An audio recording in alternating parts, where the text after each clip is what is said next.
Hello, I'm PB Raisin Bread, also known as Reagan in my normal life, and I am making a comic graphic novel called Eternus. This is page 11? Yes, this is page 11, and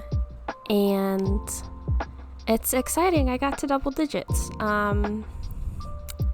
and I thought I would take this opportunity and time to just sort of ramble about the world building and lore of the comic, because I've realized that I haven't really done that. It's just mostly been about the process, the technical, art stuff about making a comic, and not what the comic is actually about. I haven't really talked about that on this channel before. So, Eternus is basically a sci-fi graphic novel, but I'm not really a science person. The sci-fi is more of aesthetic, that kind of weird 70s surrealist graphic novel sci-fi stuff. I'll see if I can find a few images of what I'm talking about, but yeah, so the comic is basically about this person, Poppy, who is a guard at this temple, and she's running from her past, and her friend, who happens to be basically the Pope equivalent of this religion, gets really sick, an incurable mythical disease. And so Poppy, along with Morty and Dahlia, who also work at the temple, are trying to find a mythical plant to cure her. But the thing is that the setting is it's called Eternus. That's what the setting is called. They're world, Earth, except it's not Earth. It's a big old space station. If you know the RPG world Nibiru, it's Nibiru. The setting is this huge, ginormous space station. These people don't even know that they're really on a space station. It's they've never seen the sun. Theirs goes into more actual science, technical stuff. The farther out you go from the center of the space station, the bigger the G-forces are, and there's all these super cool animals and plants. Mine doesn't go that into it, but I really like the idea of just a huge space station that people live on. There's millions of people that this is a whole society that's lived here for thousands of years, right? I just find that really interesting. And so then Eternus is their world. The city that this first takes place in is Aeon, and the metropolitan cities, there's 3 really big metropolitan cities, and they're all in the center, so they don't have really any plants or any organic flora and fauna. A lot of their fruits and vegetables and produce and things that they eat are very highly regulated and produced in labs and stuff. So when Morty finds this old book, or discovers it because she's an archivist at the Founder's Temple, that says, hey, there's this rare plant that can cure this incurable disease, and it's almost like a poem-esque fairy tale. It's basically the only chance that they have. So her and Dahlia, who is Carnation's doctor, right, the doctor of this religious pope figure, they really try to figure out if that plant actually exists, where it would be. And so then they go on an adventure, or, well, they will go on an adventure. Like I said, I'm on page 11. They're still in the temple. I'm still, we still haven't even met all the characters yet. But this page is where we first meet one of the characters that is going to be a part of this quote-unquote adventuring party, who's, well, I mean, like, maybe 200 people are gonna watch this video, and most of you are probably not gonna read the comic, but this is Z, who is this mysterious hooded figure that I'm inking in right now, which you don't find her name until much later, but like I said, who the fuck cares? Anyway, so Z is a mysterious character who knows about the wilds, which is basically like the uncharted areas of the space station that the cities are not a part of, right? So there's the 3 cities in the center, and then there are some of the farms and factories and manufacturing plants. And the people who do more of the technical work, like regulating water and electricity and all of this stuff, they have these factories, and they probably have storage units that store either food or even those big, I'm thinking of those big server factories for the internet, because this is a sci-fi world. They do have some digital stuff, and so then that's probably where those live, and so not many people live there. They're more of farming and mining, manufacturing towns that each of the respective cities kind of owns, and then they go back and forth and trade and import, export, blah blah blah.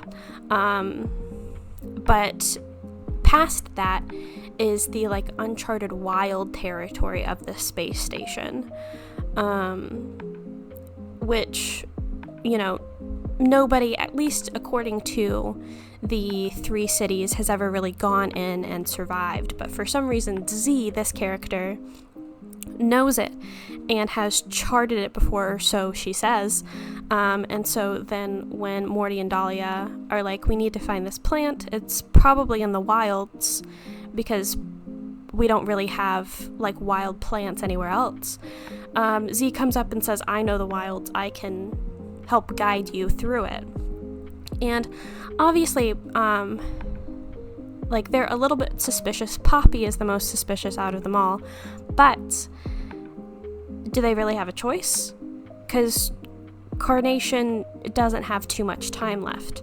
In a couple previous pages where we first meet Carnation, she has a little episode where her eyes glow yellow, and she says some really weird cryptic shit to Poppy and then passes out. And so they're obviously very concerned about her health. She doesn't have much time, so they have to take her and go. And some other stuff happens too, more than just having this incurable disease, which is called the Calling. This cryptic, mystic, incurable disease. More than that, as a religious figure, Carnation's life may be in danger politically, for people who want her sort of power that she wields for themselves. So they've got to book it out of there really fast, and that's sort of where chapter 1 is going to end, where you have that base foundation, and then the story will sort of hopefully expand from there. But yeah, so the religion that Carnation is the sort of head of, so she's called the Keeper of the Founder's Temple, or she's called just the Keeper for short. Obviously, when you say the Pope, you don't have to say, the Pope of the Catholic Church or whatever. People know, right? So she's called the Keeper, and her role is not only to be sort of the religious figure for the founder religion, but she is literally like the keeper of the founder's tomb. And so then the founder is basically thousands of years ago in their mythos, right? The founder is the person who founded the space station, for lack of a better word. So there's the 3 sister cities, and Aeon, which the story first takes place in, is the oldest city, the city that was first founded. And so there's the founder, whose name, sort of gender, was everything else about them was sort of lost to history. And then there is the builder and the architect. So there's the founder who had this idea to save, their dying home, or save the people of their dying home. And then there is the architect who helped them with all of the planning for it. And then there's the builder who actually, took hammer to nails, actually built it. And so then these 3 are sort of a...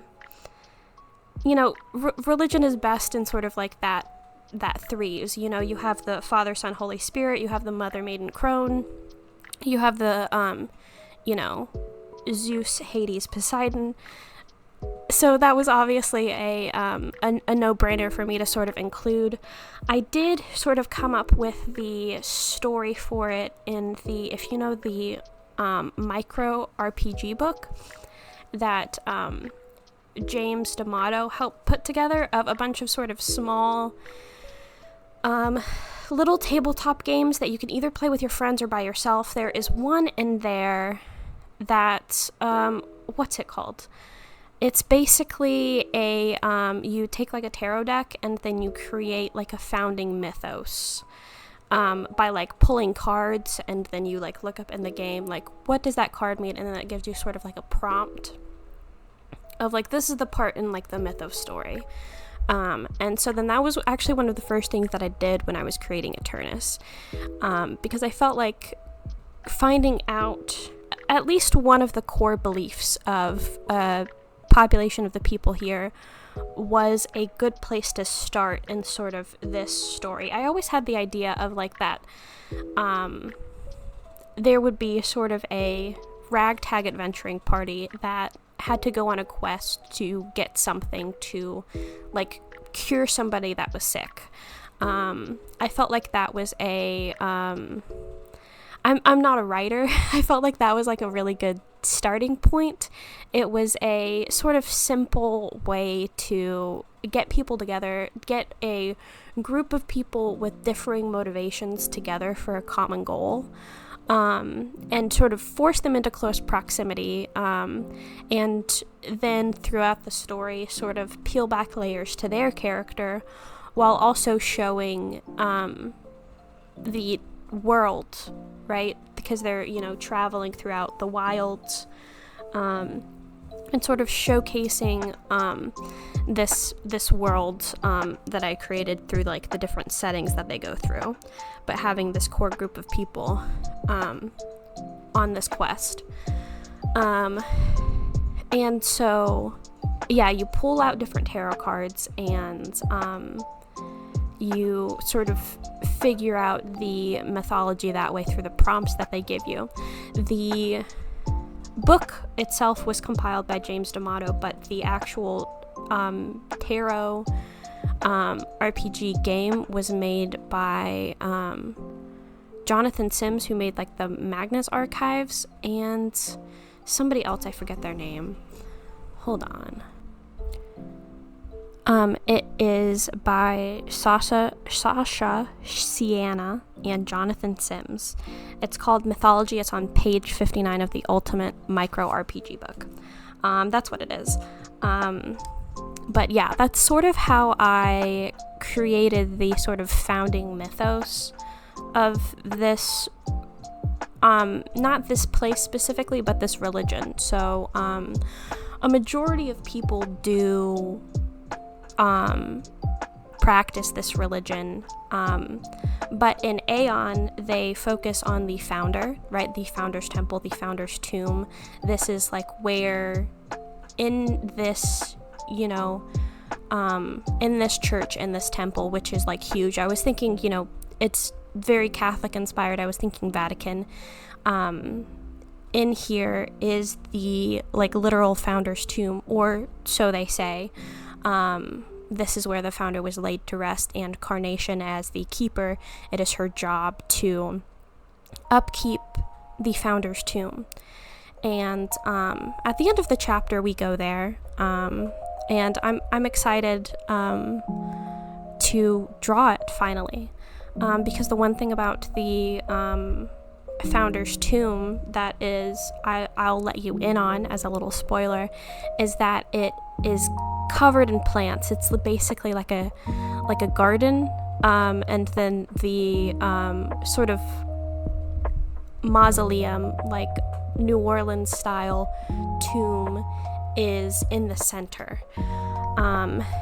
And so then Carnation's job is mostly to like upkeep, clean the tomb and upkeep the plants, as well as being this political figure and the religion and all of this stuff. And right now she's sick, so some of the people are kind of scrambling. She can't do her job as effectively as some of the people would like her to. So that's going to be a problem. I'm trying to give some fun tidbits that'll be there in the future, but I don't want to spoil a bunch of stuff that happens, but it's still so fun to talk about. But I can talk about Carnation and Poppy more specifically. I might talk about more of Z later when she's officially introduced. But Carnation is so interesting because this sort of came about organically, that she would be disabled. She would have a cane, a mobility aid to help her walk around, and that's not a part of the calling. She's had that for a while, but those sort of compounded on each other and played off of each other, and so then the calling is sort of making her mobility worse. And it's making a lot of the people at the temple nervous, sort of her health status. And so then that's going to be a part of her character, the part that she is the youngest keeper, the part that she was basically raised to do this, the amount of pressure and expectation that's on her, the fact that she's so young, but she has to be so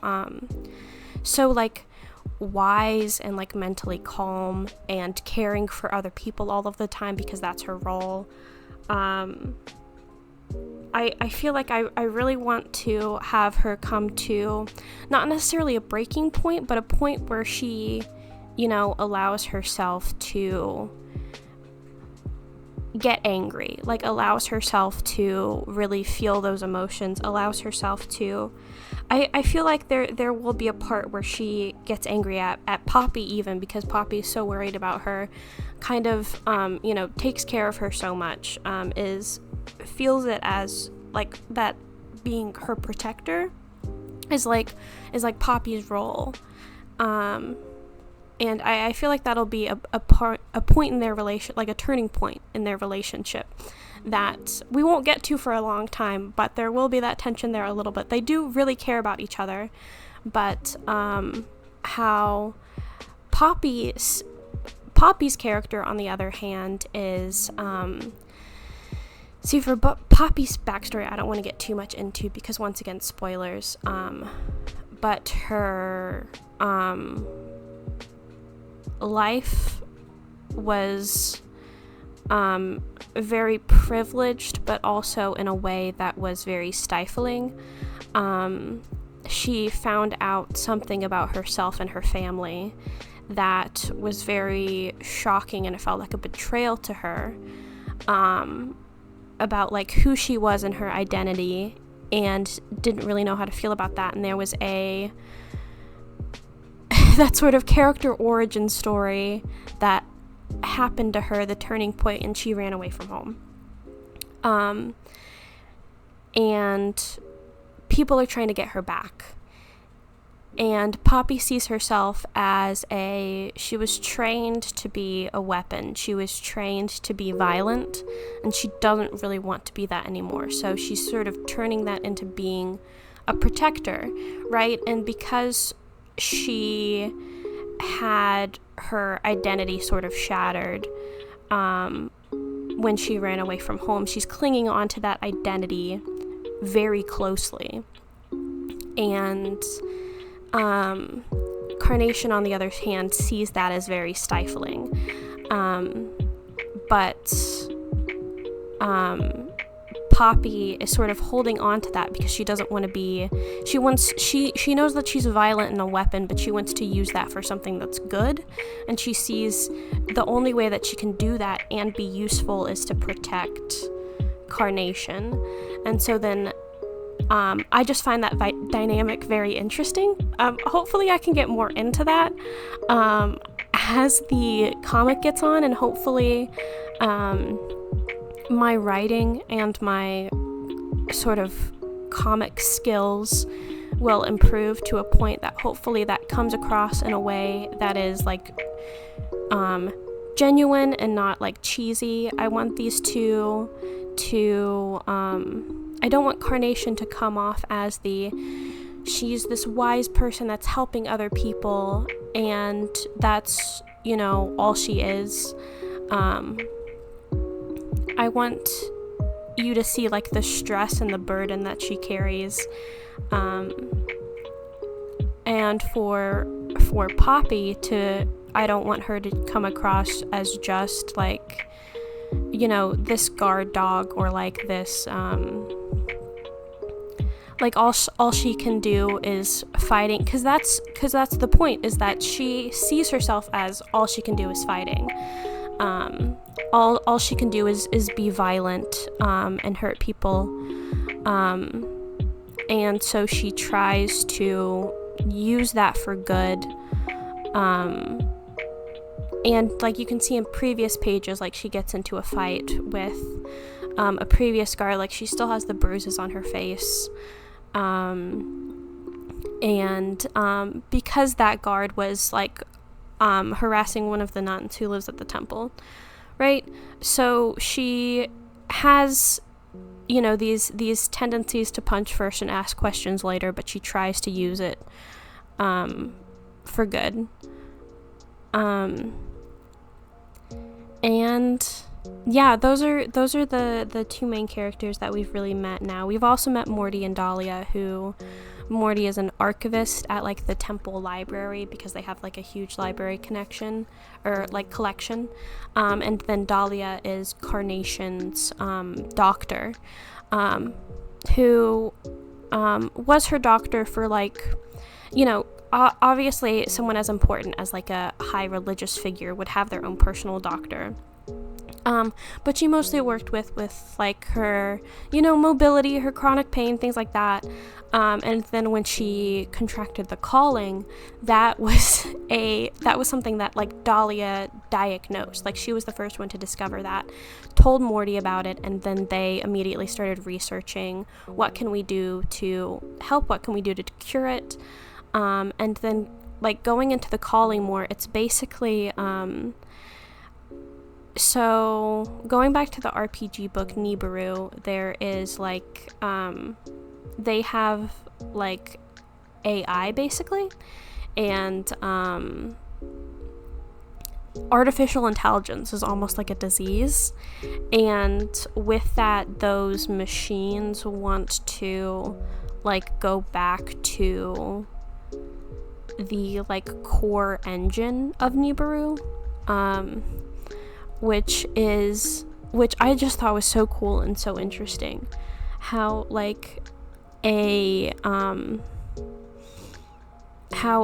like machine becoming artificially intelligent and like getting a consciousness being a disease, like self-consciousness, which is so interesting. And obviously like Carnation already has self-consciousness, she's a full human, but I think something about like being in tune with Eternus, which I'm sort of gonna get into more of like Eternus, the space station itself, as a character as it goes on, and as they discover like the wilds and the sort of more uncharted areas of Eternus. And I'll sort of get into that more, but the fact that she's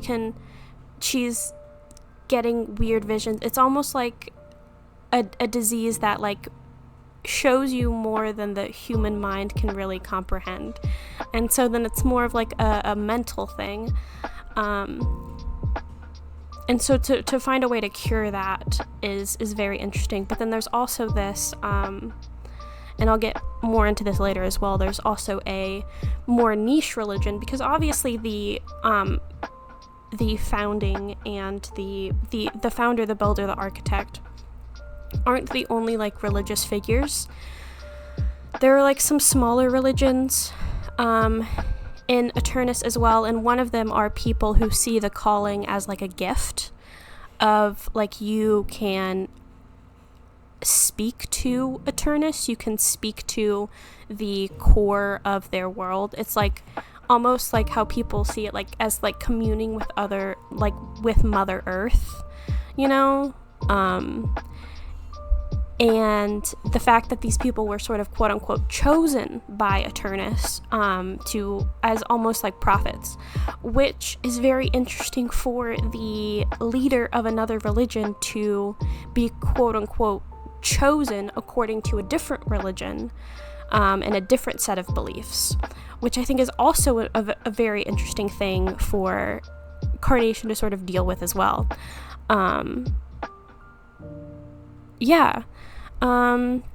But that's pretty much it. I'm excited to get sort of more into that as the comic goes. I think with more of these videos, I'll sort of talk more about different pieces of lore about the comic, and different characters. This was just sort of me rambling, but this is page 11. And I hope you like it. If you want to read the comic, it's on Webtoons. It's called Eternus, and then I also have EternusComic.com, where you can read it too. And I also, post stuff on social medias. So thank you for watching. Goodbye.